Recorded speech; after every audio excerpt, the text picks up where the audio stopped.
যিহেতু অকলে সকলো ছাবজেক্টৰ ভিডিঅ' বনোৱাটো সম্ভৱ নহয়, গতিকে এই ক্ষেত্ৰত মোক সহায় কৰিছে মোৰ বাইদেৱে, মোৰ নিজৰ বাইদেৱে। আজিৰ এই ভিডিঅ'টোত ফাৰ্ষ্টত চন্দ্ৰকুমাৰ আগৰৱালাদেৱৰ বিষয়ে অলপ ডিছকাছ কৰা হৈছে, লগতে ইম্পৰ্টেণ্ট MCQ ছল্ভ কৰা হৈছে, যিবিলাক অসম টেটত অহা দেখা যায় বা আহিব পাৰে।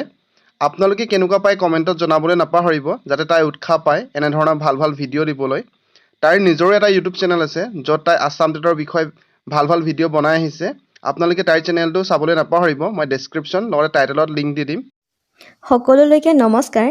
আমি ইয়াত চন্দ্ৰকুমাৰ আগৰৱালাদেৱৰ জীৱনীৰ বিষয়ে MCQ কিছুমান কৰিম। যিহেতু অসম টেটত লেংগুৱেজ 1 পেপাৰ যিসকলে অসমীয়া ল'ম বুলি ভাবিছে, তাত চন্দ্ৰকুমাৰ আগৰৱালাদেৱৰ বিষয়ে আছে। গতিকে আহক আমি পলম নকৰি আৰম্ভ কৰোঁ।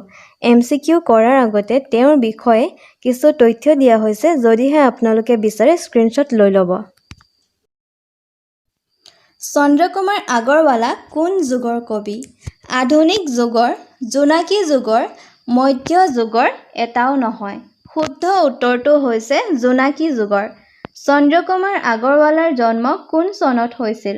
1867 চন, 1870 চন, 1872 চন, 1865 চন। শুদ্ধ উত্তৰটো হৈছে 1867 চন আৰু তেখেতৰ জন্ম হৈছিল শোণিতপুৰ জিলাত। লগতে মনত ৰাখিব যে তেখেত ভাঙনি কোঁৱৰ আনন্দ চন্দ্ৰ আগৰৱালাৰ ককায়েক আৰু জ্যোতিপ্ৰসাদ আগৰৱালা তেওঁলোকৰ ভতিজা। চন্দ্ৰকুমাৰ আগৰৱালাৰ পিতৃৰ নাম কি আছিল? হৰিবিলাস আগৰৱালা, আনন্দৰাম আগৰৱালা, ৰামকৃষ্ণ আগৰৱালা এটাও নহয়। শুদ্ধ উত্তৰটো হৈছে ক হৰিবিলাস আগৰৱালা। জোনাকী আলোচনীৰ প্ৰথম সম্পাদক কোন? হেম বৰুৱা, হেমচন্দ্ৰ বৰুৱা, ভৱানন্দ দত্ত, চন্দ্ৰকুমাৰ আগৰৱালা। শুদ্ধ উত্তৰটো হৈছে ঘ চন্দ্ৰকুমাৰ আগৰৱালা। জোনাকী আলোচনীখন এখন অসমীয়া আলোচনী, কিন্তু ইয়াক প্ৰকাশ কৰা হৈছিল কলিকতাৰ পৰা। মনত ৰাখিব, হয়তো আহিবও পাৰে প্ৰশ্নটো। তলৰ কোনগৰাকী অসমীয়া ভাষা উন্নতি সাধনী সভা চমুকৈ অ-ভা-ও-হা সভাৰ প্ৰতিষ্ঠাপক নহয়? অপশ্যনসমূহ হৈছে লক্ষ্মীনাথ বেজবৰুৱা, হেমচন্দ্ৰ গোস্বামী, চন্দ্ৰকুমাৰ আগৰৱালা, হেমচন্দ্ৰ বৰুৱা। শুদ্ধ উত্তৰটি হৈছে হেমচন্দ্ৰ বৰুৱা। চন্দ্ৰকুমাৰ আগৰৱালাদেৱে লক্ষ্মীনাথ বেজবৰুৱা আৰু হেমচন্দ্ৰ গোস্বামীৰ সৈতে লগ লাগি অসমীয়া ভাষা উন্নতি সাধনী সভাৰ প্ৰতিষ্ঠা কৰিছিলে আৰু তেওঁলোক তিনিজনক একেলগে অসমীয়া সাহিত্যৰ ত্ৰিমূৰ্তি বুলি কোৱা হয়। জোনাকী আলোচনীখন কেতিয়া প্ৰকাশ হৈছিল? 1887 চন, 1889 চন, 1890 চন, 1898 চন। শুদ্ধ উত্তৰটো হৈছে খ 1889 চন আৰু আগতেও কোৱা হৈছে যে আলোচনীখন যদিও অসমীয়া প্ৰকাশ কৰা হৈছিল কলিকতাত। প্ৰতিমাৰ খনিকৰ বুলি কাক কোৱা হয়? ক লক্ষ্মীনাথ বেজবৰুৱা, খ চন্দ্ৰকুমাৰ আগৰৱালা, গ বীৰেন্দ্ৰ কুমাৰ ভট্টাচাৰ্য, ঘ এটাও নহয়। শুদ্ধ উত্তৰটো হৈছে চন্দ্ৰকুমাৰ আগৰৱালা। প্ৰতিমাখন সৰু কিন্তু নিভাঁজ সোণৰ, এই মন্তব্য কোনে দিছিল? হেমচন্দ্ৰ গোস্বামী, লক্ষ্মীনাথ বেজবৰুৱা, হেম বৰুৱা, বীৰেন্দ্ৰনাথ ভট্টাচাৰ্য।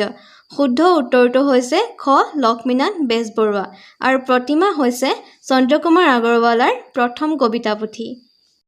বীণ বৰাগী কাব্যগ্ৰন্থৰ ৰচক কোন? বাণীকান্ত কাকতি, যতীন্দ্ৰনাথ দুৱৰা, হেমচন্দ্ৰ গোস্বামী, চন্দ্ৰকুমাৰ আগৰৱালা। শুদ্ধ উত্তৰটো হৈছে ঘ চন্দ্ৰকুমাৰ আগৰৱালা। চন্দ্ৰকুমাৰ আগৰৱালাৰ প্ৰথম কবিতা পুথি হৈছে ক প্ৰতিমা, খ কদম কলি, গ জুনুকা, ঘ চন্দ্ৰামৃত। শুদ্ধ উত্তৰটো হৈছে ক প্ৰতিমা। চন্দ্ৰকুমাৰ আগৰৱালাৰ দ্বিতীয় কবিতা পুথিৰ নাম? বীণ বৰাগী, জুনুকা, কদম কলি, তুমি। শুদ্ধ উত্তৰটো হৈছে ক বীণ বৰাগী। নিয়ৰ কবিতাটো কোনে ৰচনা কৰিছিল? যতীন্দ্ৰনাথ দুৱৰা, লক্ষ্মীনাথ বেজবৰুৱা, চন্দ্ৰকুমাৰ আগৰৱালা, হেম বৰুৱা। শুদ্ধ উত্তৰটো হৈছে চন্দ্ৰকুমাৰ আগৰৱালা। চন্দ্ৰকুমাৰ আগৰৱালাৰ মৃত্যুৰ পিছত প্ৰকাশিত পুথিখনৰ নাম কি? অপশ্যনসমূহ হৈছে প্ৰতিমা, চন্দ্ৰামৃত, কদম কলি, বীণ বৰাগী। শুদ্ধ উত্তৰটো হৈছে চন্দ্ৰামৃত। তেখেতৰ 3খন কবিতা পুথি আছে আৰু 3খনৰ ভিতৰত চন্দ্ৰামৃত পুথিখন তেখেতৰ মৃত্যুৰ পিছতহে প্ৰকাশ হৈছিল। 1918 চনত চন্দ্ৰকুমাৰ আগৰৱালাই সম্পাদন কৰা কাকতখন হৈছে অসমীয়া জোনাকী মৌ বিজুলী। শুদ্ধ উত্তৰটো হৈছে ক অসমীয়া।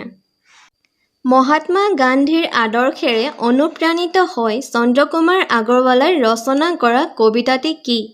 মানৱ বন্দনা, নঙঠা ফকীৰ, সন্ধিয়া, অকলশৰীয়া। শুদ্ধ উত্তৰটো হৈছে নঙঠা ফকীৰ।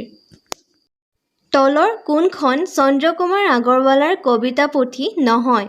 প্ৰতিমা, বিন বৰাগী, চন্দ্ৰামৃত, বালিচন্দা। শুদ্ধ উত্তৰটো হৈছে ঘ বালিচন্দা। ১৭ নম্বৰ প্ৰশ্নটো হৈছে চন্দ্ৰকুমাৰ আগৰৱালাই ৰচনা কৰা অসমীয়া কাব্য সাহিত্যৰ প্ৰথমটো ৰোমান্টিক কবিতা কি? প্ৰতিমা, বিন বৰাগী, বনকুঁৱৰী, সন্ধিয়া। শুদ্ধ উত্তৰটো হৈছে বনকুঁৱৰী। চন্দ্ৰকুমাৰ আগৰৱালাৰ মৃত্যু কিমান চনত হৈছিল? ১৯৩৮ চন, ১৯৪০ চন, ১৯৩৫ চন, ১৯৪২ চন। শুদ্ধ উত্তৰটো হৈছে ১৯৩৮ চন, গুৱাহাটীত। চন্দ্ৰকুমাৰ আগৰৱালাৰ কোনটো কবিতাৰ বিষয়বস্তু মালিতাৰ অন্তৰ্গত? শুদ্ধ উত্তৰটো হৈছে ক সন্ধিয়া। কোনটো কবিতাক অসমীয়া গীতি কবিতাৰ নিদৰ্শন বুলি উল্লেখ কৰা হয়? ইয়াৰ শুদ্ধ উত্তৰটো হৈছে গ বনকুঁৱৰী। চন্দ্ৰকুমাৰ আগৰৱালাৰ বাঁহীত প্ৰকাশ পোৱা সমষ্টিয়েই হৈছে প্ৰতিমা, পাহৰণী, বিন বৰাগী, তেজীমলা। শুদ্ধ উত্তৰটো হৈছে গ বিন বৰাগী।